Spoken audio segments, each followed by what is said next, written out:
Hi, I'm Stuart, and welcome to the Triumph Factory Visitor Experience, which is currently closed during this difficult time. I'm here as part of our Essential Operations team, and with me is my colleague Julian, who's filming this from more than 2 meters away. We thought we'd take the opportunity, whilst we got full access to the facility while it's closed, to share a few stories and show you around. You'll get to see some bits that you'd see if you came to the visitor experience yourself. Now, this is to help you get your biking fix until the next time we can all go out riding. Right, I want to start with the all-new Rocket 3. I'm going to give you a bit of insight here. This is much more than telling you about the bike. I'll tell you a little bit about the background and how we design motorcycles. So, let's start with the engine. The heart of this bike is an all-new 2.5 litre inline 3-cylinder engine. You can see here, 1, 2, 3 cylinders in line, unusually in line with a bike. Designing a bike is all about the whole. It's not just about designing an engine or designing a chassis. Everything has to work together. So to package this extremely large engine in a motorcycle that you want to handle, put the 3 cylinders in line, makes it a much nicer package.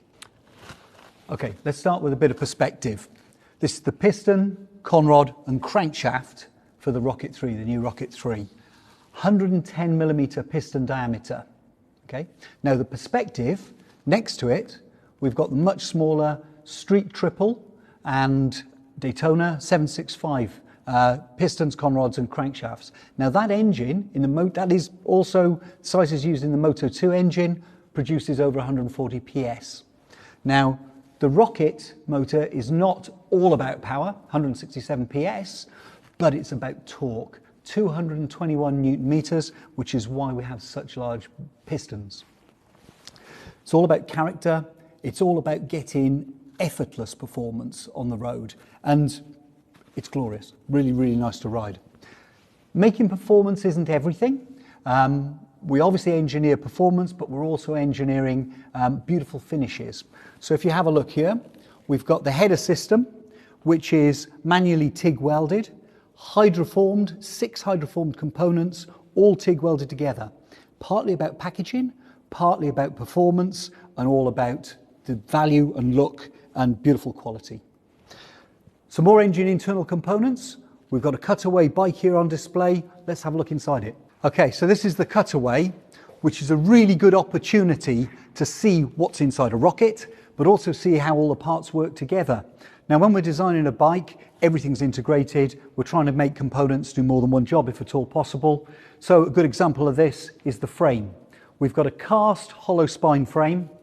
The air for the engine is taken in through vents both sides, through the center of the spine, through an air filter, through 3 intake pipes into another plenum, and then through the 3 throttle bodies directly into the cylinder head. That's where you make power. Pistons push the conrods, which rotate the crankshaft.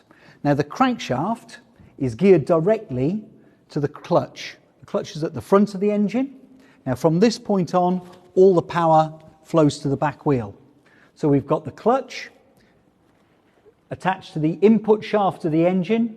The input shaft attaches to the output shaft, full helical gearbox, through a cush drive, a hooks joint, through a prop shaft, and to a bevel box at the back, and that drives the back wheel.